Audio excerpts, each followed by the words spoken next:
मोनसे आफादावहाय दखरा थायो, दखरानि सिङाव आरो भिलेज आफाद थायो होननानै आंहा ये फोथायनाय गैया। जुदि मा मिनिखौ लाना दादों आंहा बेखौ बुंनांगौ गैया, किन्तु बे आफाद दानायनि बेलायावहाय किन्तु उननि पर्यायाव माबा मोनसेफोर जायोबा रेबसुंथिया बिसिनाव थागोन। नोंथांमोननिसिम आङो रादाब बुथुमगिरि हिसाबै आं धेमाजि जिल्ला एक्स.एन.डि.बि. इउनाइटेड फराम जानानै आं बरायग्रोना लानाय जाबाय।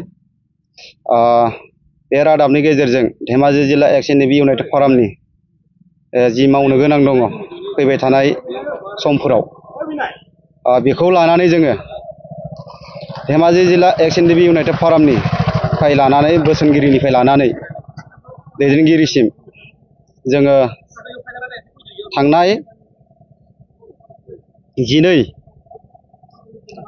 अक्ट'बर बेहाय जोङो धेमाजि जिल्ला एक्स.एन.डि.बि.नि सिमिन सापरियाव थानाय नैबे जोंनि नब्लां बा अफिसाव जोङो मोनसे जेनेरेल मिटिं बा गेवलां मेल लानाय जायो।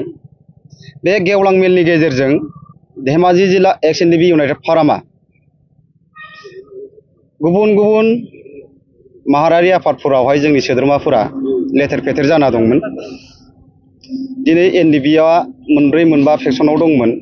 दा बेखौ नोजोर बोनानै धेमाजि जिल्ला एक्स.एन.डि.बि. इउनाइटेड फरामा सारेन्डारनिफ्राय लानानै आरो जोंनि बेसेबां साफ्रोम बारग' एन.डि.बि.फोरखौ लानानै मुंख्लं नखरफोरखौ लानानै जोङो मोनसे गेवलां मेल जिरायनाय जायो। बे गेवलां मेलानो जाहैबाय जोंनि थाखाय बिराद गिदिर मोनसे जोंनि स्टेटमेन्ट। मानोना दिनै जोङो खौसेथियाव फैनो हाबाय, जा सारेन्डारफोर थाबाय आरो जोंनि बारग' एन.डि.बि.फोरबो गासैबो सोद्रोमाफोरा थाजोब्बाय आरो मुंख्लं नखरफोरबो थाबाय। दा बैफोरखौ नोजोर होनानै जोङो बै जेनेरेल मिटिंखौ जों लानाय जादोंमोन। दा बे जेनेरेल मिटिङाव जोङो माखासे जों थांखि दैखांनाय जादों। जाय थांखिफोरखौ लानानै जोङो सिगाङाव दोननानै जों खामानि मावनो आवगायदों। थांखिफोरा जोंहा जोंनि एन.डि.बि.नि मावनो गोनां जेलाव थानाय फाउन्डार रन्जन दैमारि सार आरो मुंख्लंफोरनि मोननो गोनां अनसुंथाइ आरो जोंनि बारग' एन.डि.बि.फोरनि एक्रेसिया बा अनसुंथाइ मोननाय। दा बैफोरखौ सिगाङाव दोननानैनो जोङो बैफोर थांखिफोरखौ जों लानानै खामानि मावनो नागिरदों आरो बेखौ लानानैनो जोङो थांनाय 12 अक्ट'बराव जोङो जेनेरेल मिटिंखौ लानाय जादों। आरो बे जोंनि थाखाय बिराद मोजां मेसेज, मानोना जोङो सारेन्डार आरो जों गासैबो खौसेथियाव थानानै जोङो बे एन.डि.बि.नि खामानिखौ जोङो सिगाङाव दोननानै मावनो होननानै जोङो बे थांखि दैखांनाय जादों।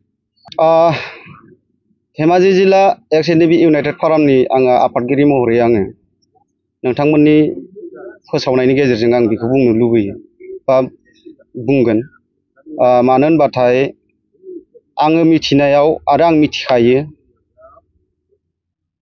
धेमाजि जिल्लायावहाय जोंनि नैबे सिमेन्ट सापरि हालामावहाय खौसेथि बर' सुबुं आफाद इउ.बि.पि.अ बियो अलरेडि सानजा सोनाब दंखायो, बिथांमोना दखरा दंखायो सानजा सोनाब। दा बिनि गेजेरावबो आरो गामि गंसेयाव इउ.बि.पि.अ आफाद बियो किन्तु रिसिभ जाथावना नङा। मानो होनोबाथाय मोनसे आफादावहाय दखरा थायो, दखरानि सिङाव आरो भिलेज आफाद थायो होननानै आंहा ये फोथायनाय गैया।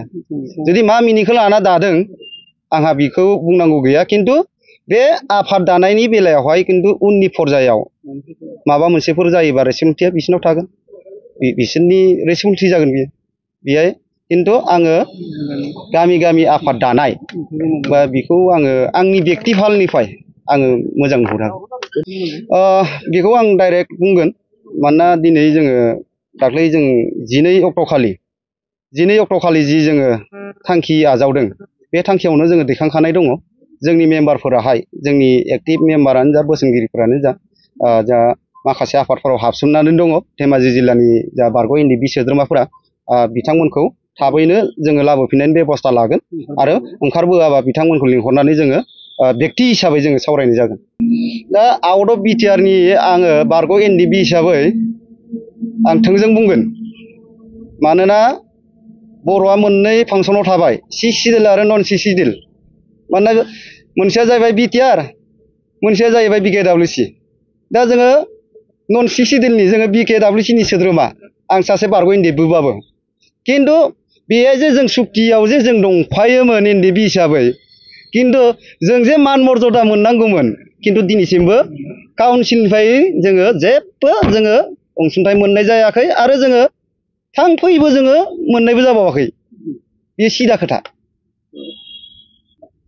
आं थांनाय जिथुनाखि सिगनेटरिफोर बिथांमोना फेलार जादों मा बुङो नों गबिन्दआनो जा फेरेंगायानो जा सावरायग्रायानो जा आरो आं बुंबावगोन सिगनेटरि हिसाबै 3 कमिटि दाना होदोंमोन एनडिएफबिनि खामानिखौ मावनो थाखाय बै सुबुंफोरानो जाहैबाय जा फार्स्टआव दिपेन बर' दुलाराय बर' फरायसा आफादनिफ्राय सेकेन्डआव दंमोन गबिन्द थार्डआव दंमोन फेरेंगा 5 बोसोराव बिथांमोना एनडिएफबिनि समस्याखौ जेबो खामानि मावनो हायाखै आरो मावनाबो होआखै मावनायमोनब्ला दिनै नोंथांमोननि ससियेल मिडियायाव आङो बुङामोन 5 बोसोर बायदेमलांबाय बिथांमोननि सरकारा नोंगोना नङा कनफिडेन्ट होनबाय थायो बेखौ माने बिनि केसखौ खिन्थु सुक्तियाव डाइरेक्ट दंखाथारो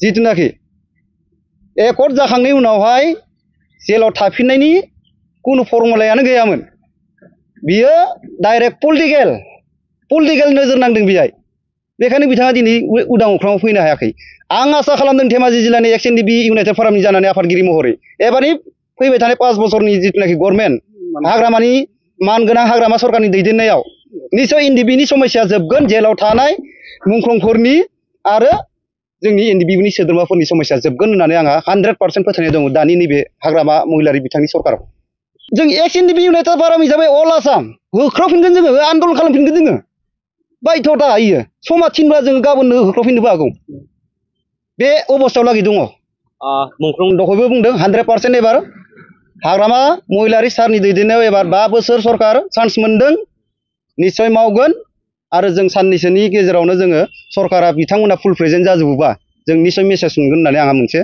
फोथायनाय दङ एक्स एनडिएफबि इउनाइटेड फरामनि आफादगिरि जानानै नंगौ समाज फोसाबनायाव लाइमोनफोरखौ फोसाबनायावहाय दिनै बर'नि माहारियारि आफादफोरानो मोनफ्रोमबो आफादानो बिहोमा दङ दुलाराय बर' फरायसानिफ्राय लानानै बर' साहित्य सभानिफ्राय लानानै आबोबनिफ्राय लानानै धर्म आफादनिफ्राय लानानै आरो एक्स एनडिएफबिनिफ्राय लानानै रावबो गाज्रि जाजानो लुबैया सासे गथ'खौ दा बैखौबो जोङो जिथुनाखि 12 थारिखआव जिथुनाखि जों गेवलां मेल लानाय बेयो जों थांखि दैखांना लानाय जाखादों आरो बे थांखि दैखांनायखौनो सिगाङाव दोननानै जों खामानि मावगोन एक्स एनडिएफबि इउनाइटेड फराम आं नैबे थांखि आरो नोजोरखौ आंनिफ्राय बा इउनाइटेड फरामनि जानानै आङो थांखि आरो बे आफाद दानायनि थांखि बा नोजोराव आं दहायबो बुंदों रोखा उननि माबा मोनसे जायोब्ला समाजाव गामि वेस्टआव गावजों गाव जुदि मोनसा मोनसि मोनलायनाय फैयोबा बेनि रेसपन्सिबिलिटिया बिसिनाव थागोन होननानै आं दहायनो बुंदों आरो निश्चय बिथांमोना बेनि रेसपन्सिबिलिटिखौ लानांगोन